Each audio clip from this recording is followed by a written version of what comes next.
Por lo pronto, Violeta, pues vamos pasando con Marcos Vizcarra de la revista Espejo, en esta alianza de medios que tienen con pie de página y con otros medios de comunicación, pues están publicando ahora sí que crónica de una gentrificación anunciada.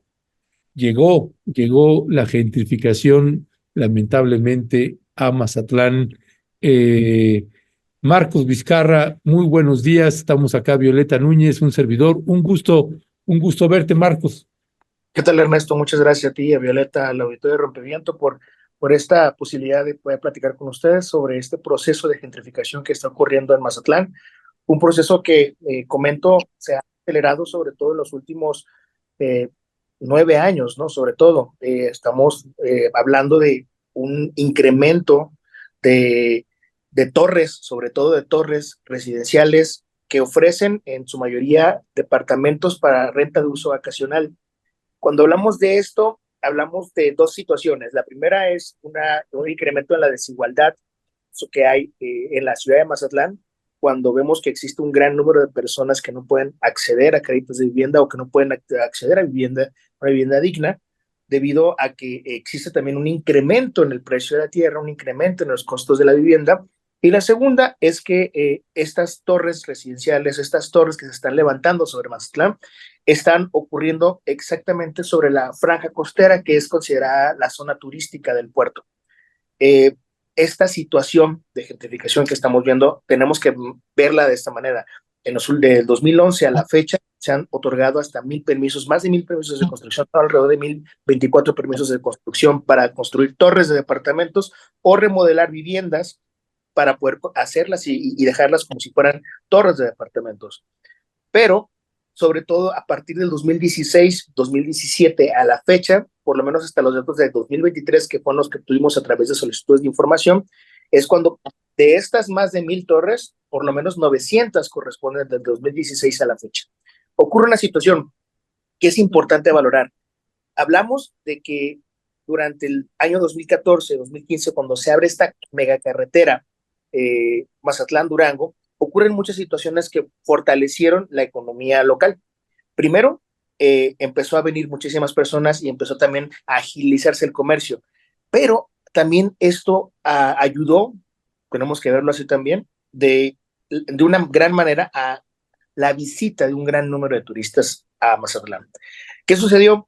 Se dieron cuenta que no había infraestructura para poder hospedar a todas las personas.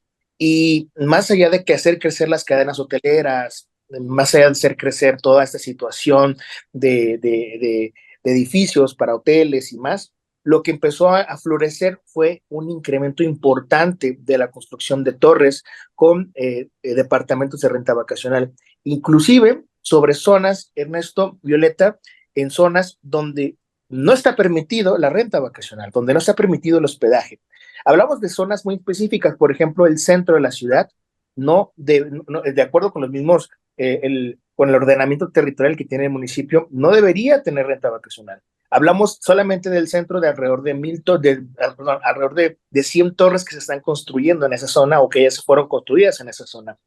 Además, desde el centro también hay otras zonas, por ejemplo, Sábalo Country o Lomas de Mazatlán, que fueron zonas consideradas habitacionales para personas de clase media, media alta, alta, pero ahora que se han convertido también en lugares residenciales donde también han florecido estas torres.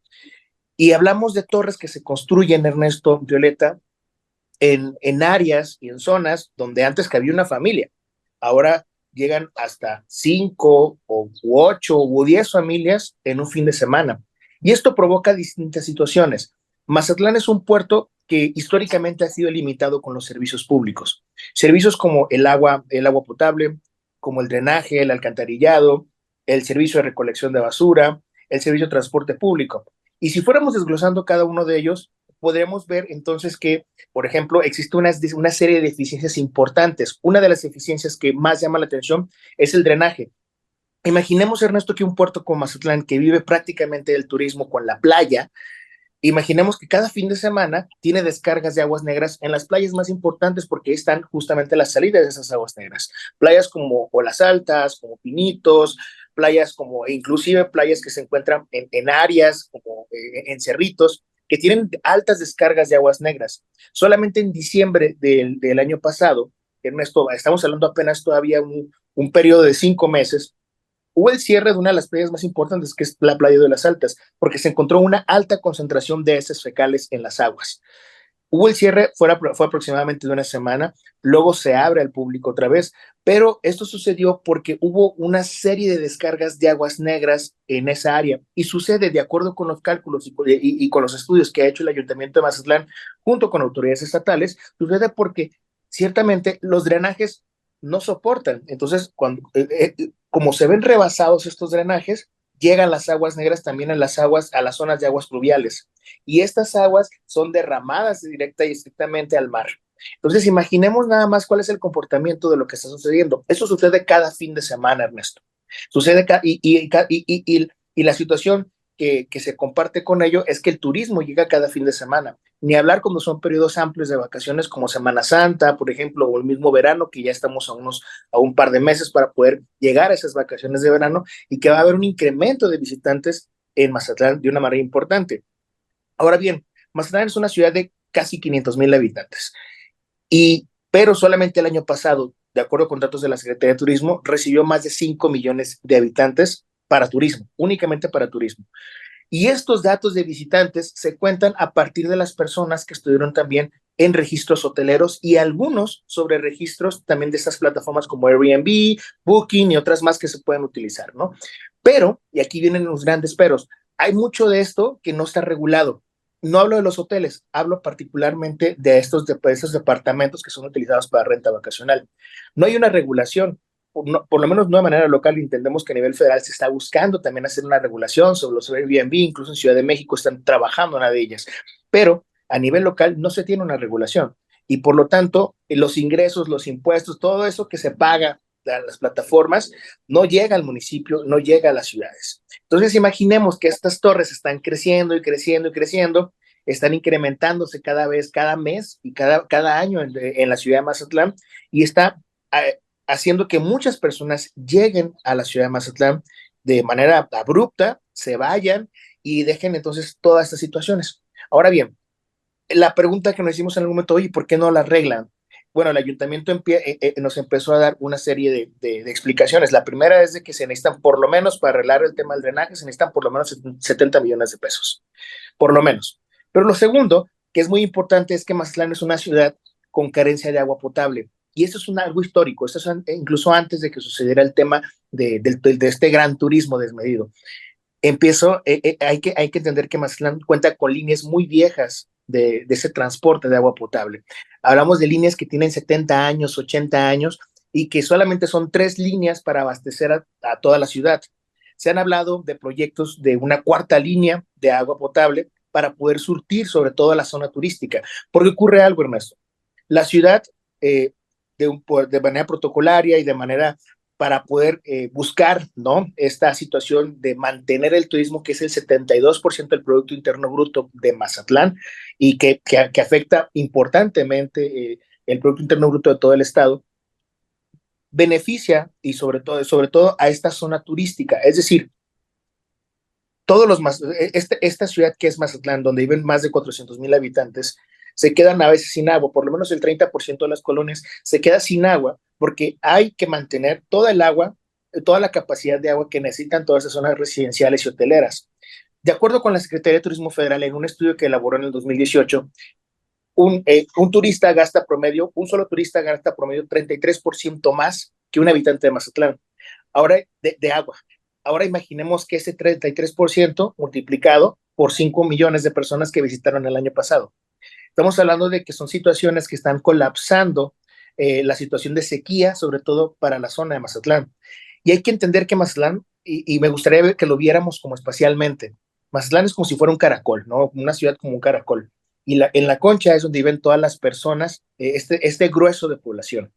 Estas personas que trabajando, que normalmente sirven a los hoteles, que normalmente sirven a toda esta zona turística, aquellos que trabajan en transporte público, aquellos músicos que tocan en las playas, aquellos restauranteros, y todo esto, lo que sería como este animalito, la babosa, pues es toda la zona, es la zona turística, ¿no? Entonces, pero todo este grueso existe también una situación que es importante analizar y entender. En este grueso existe una gran cantidad de crímenes de violencia, sobre todo, por ejemplo, de desapariciones de personas, de narcomenudeo, de asesinatos, y son datos que ocurren también en los polígonos donde hay mayor pobreza y marginación. Y para entender qué tan fuertes son estos polígonos de pobreza y marginación, hay que verlo con un ejemplo que creo que es muy esencial. En Culiacán, voy a ponerle como Culiacán, Culiacán que es una capital que tiene el doble de población de que Mazatlán, tiene 20 terrenos, 20 lugares con colonias llamadas irregulares, no asentamientos irregulares de personas. Son 20, de acuerdo, estos son datos del ayuntamiento, pero Mazatlán tiene 76 y solamente uno de esos asentamientos irregulares, tiene más de 2,000 familias. Imagínate, si lo multiplicáramos por 4, ya nos estamos dando la idea de cuánta es la cantidad de personas que vive, ojo, que no tiene una casa propia, que no tiene servicio de agua, que no tiene servicio de energía eléctrica, que no tiene servicio, que no tiene calles pavimentadas, que no tiene servicio de recolección de basura.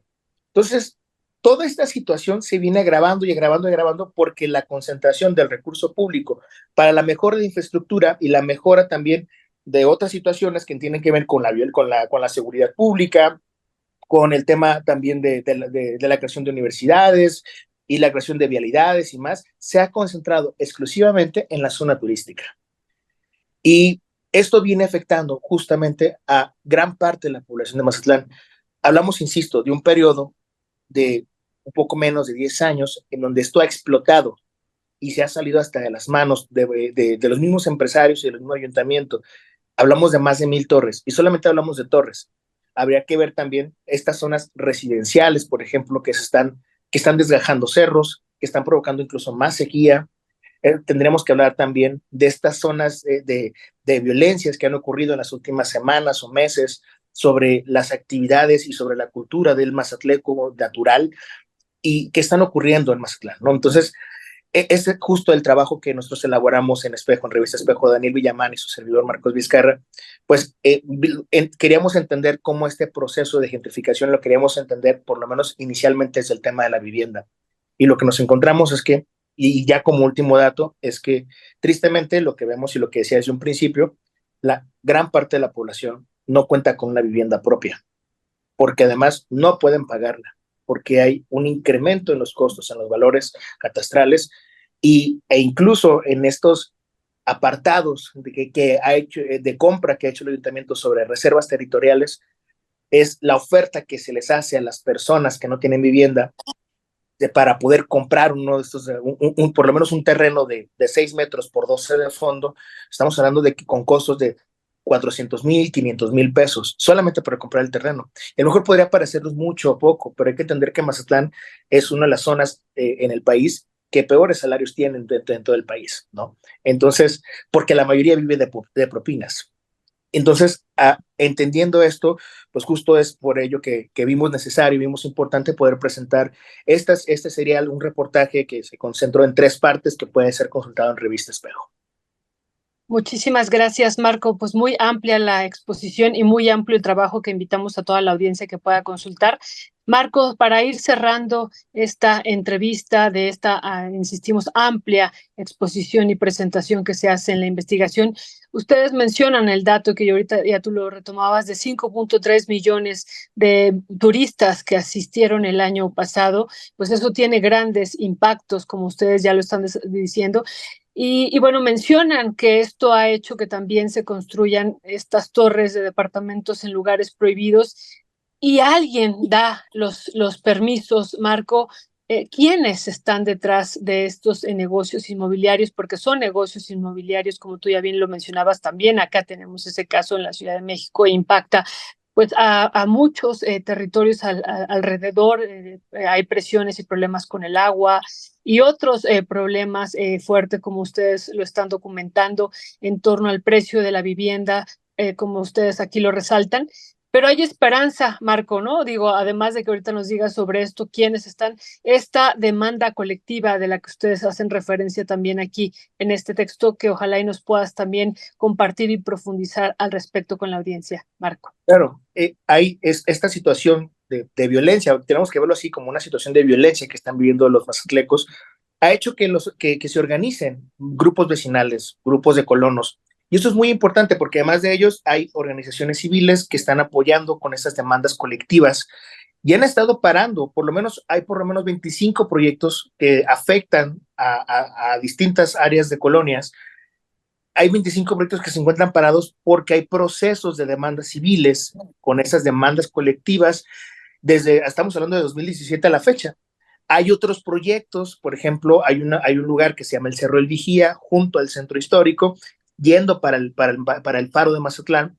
Es una zona que es rocosa, es una zona que es vulnerable en muchas situaciones, una de ellas por el tema del agua, por ejemplo. Ellos cuentan solamente con un tinaco arriba y es lo que nutre a la colonia, pero se ha buscado por lo menos construir, hay permisos para la construcción en esa zona y son permisos que han sido otorgados todos por el Ayuntamiento de Mazatlán. Y eso es bien importante, Violeta. Sí, aunque el Ayuntamiento de Mazatlán cuenta con herramientas, porque sí tiene herramientas de planeación, por ejemplo, tiene herramientas de ordenamiento territorial y urbano. El mismo ayuntamiento es el que ha pasado por encima de estos planes, estos reglamentos, y ha estado otorgando los permisos de construcción. Y es bien importante esto que dices, porque lo que ha ayudado a las personas, a esas personas que están en la lucha legal, finalmente, los que están en la lucha, ellos están ganando o están por lo menos ampliando esta situación de parar las obras. Y al mismo tiempo se están organizando más y más y más colonos en toda esta franja costera, sobre todo que es donde más se construyen torres.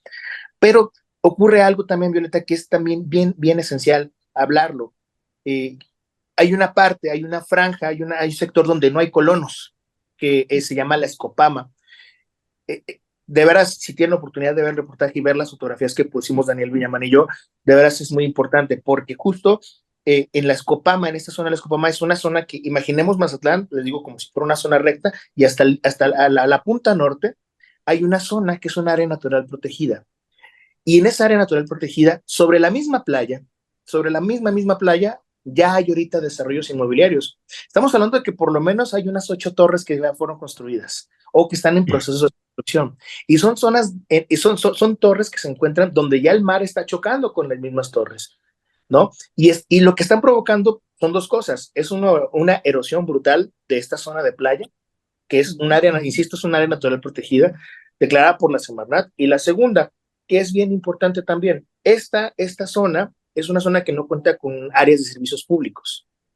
Son zonas donde hay departamentos y, por ejemplo, el agua es nutrida por el ayuntamiento a través de pipas. El tema del drenaje y el alcantarillado se está yendo justo a esta zona de mar. Entonces, esta situación está poniendo vulnerable a una gran parte de Mazatlán. Hay, dos activistas, especialistas en temas ecológicos y de clima que nos hablan de una situación de vulnerabilidad mucho más grande. Hablamos de que toda esta situación de torres, esta situación de desgajamiento de cerros, esta erosión que existe del mar, nos pone tan vulnerables para poder ponernos expuestos a una situación como la que sucedió en Acapulco el año pasado, con Otis. Y lo ven así por por dos razones muy simples. La primera es que tenemos un calentamiento global que no estamos ayudando en nada para poder por lo menos disminuir. Y la segunda, que es bien importante, Sinaloa y sobre todo Mazatlán es el segundo punto a nivel nacional donde más han golpeado huracanes históricamente. El primero es Baja California Sur, en la zona de Los Cabos, pero el segundo es Mazatlán. Entonces, no estamos a expensas, mejor dicho, de que ocurra una situación, un fenómeno de una categoría, sino de una categoría 4 o 5, como sucedió con Otis el año pasado, que fue demasiado rápido, sí a una situación de posible desastre con problemas que ya históricamente tenemos, sobre todo con el tema de las inundaciones, ¿no? Entonces, sí, efectivamente, hay muchas situaciones que tenemos que valorar. Los vecinos se están organizando, los colonos están trabajando, hay demandas colectivas que prácticamente lo que piden es que exista un respeto a los planes, a los ordenamientos y sobre todo algo que me parece muy interesante, que se regule el turismo, que no sea voraz, que no sea que no sea el turismo que llegue y haga su desastre y se vaya nada más, y que sea un turismo incentivado justo por grupos empresariales. Muchos de esos grupos son locales, Violeta. muchos de esos grupos son locales, entre ellos, por ejemplo, el grupo que en su momento encabezó el exgobernador, ahora embajador de México en España, Quirino Ordaz Coppel, ¿no? El mismo, su hermano, por ejemplo, que tiene una empresa inmobiliaria, ya cuenta por lo menos con 3 torres en esta zona, 3 torres que fueron con permisos otorgados a partir de 2017, cuando él fue gobernador a la fecha. Entonces, estamos hablando de una situación que nos ha puesto mucho en vulnerabilidad, que estamos viendo y que tenemos que entender y que tenemos que atender, ¿no? En esta zona del país. Pues Marco Vizcarra, te queremos agradecer mucho que nos hayan tomado la llamada y muchas gracias también por este extraordinario reportaje. Mire, ya le pegamos en el chat de YouTube, ya le pegamos la liga de este reportaje publicado en pie de página y también le pegamos la liga precisamente de la revista Espejo de este reportaje para que ustedes puedan acceder directamente. Créanos, es un reportaje amplísimo, con un gran detalle, con un sentido de profundidad que uno pues siempre va a agradecer y siempre va a celebrar el trabajo tan brillante de varios colegas que están en las distintas geografías del país, y la revista Espejo pues es uno de estos referentes importantes en nivel periodístico que nos está presentando y es un llamado, nos parece urgente, a las autoridades, no solamente locales de Mazatlán, no solamente a las autoridades estatales, sino también a las autoridades federales. Mayday, Mayday, SOS, algo se tiene que hacer ahí, si no, pues es otra ciudad más, otro pueblo más que va a colapsar. Así que, y no solamente les afecta directamente a ellos, que es lo urgente e importante, sino que afecta también a todo un país. En fin, estaremos dándole seguimiento. Ya tiene usted la liga de los artículos, así que pues este trabajo periodístico de Marco Vizcarra y de, ¿cómo se llama el compañero? Se llama Daniel Villamán. Daniel Villamán. Pues bueno, pues este trabajo, muchas felicidades y muchas gracias, y seguimos al habla, Marcos. Muchas gracias, Ernesto, Violeta, por la oportunidad. Muchas gracias al auditorio de Rompeviento TV, y en verdad ayudarán mucho a poder leerlo y también a compartirlo con más personas. Y también la ilustración de Hanna Corbera, que también es importante señalarlo. Claro, y claro, lo otro, las fotos, que yo tenía duda, estas fotos que son muy, muy importantes, si también fueron tomados por ella o por ustedes, Marco. No, fueron tomadas por nosotros. Las ilustraciones, el arte fue encargado por Hanna Corbera, pero nosotros hicimos ese trabajo también muy necesario de poder que esto fuera visible, ¿no? Que no solamente que lo supieran porque lo estamos escribiendo, sino porque lo vieran también ustedes, porque hay personas que, entiendo, van a Mazatlán y a veces no se fijan en estos detalles, ¿no? Porque vamos con una sensación de turismo, con un objetivo turístico, y eso es muy bueno, insisto, es muy bueno. Lo malo es que está ocurriendo situaciones que están poniendo vulnerable una ciudad y que en algún momento podría ser todavía mucho más vulnerable si esto se sigue grabando. Pues Marcos, muchas gracias, Marco. Te mandamos un fuerte abrazo. Perdón, Ernesto. No, adelante. No, gracias, era lo mismo. Gracias, fuerte abrazo, Marcos. Igualmente a ustedes, hasta luego.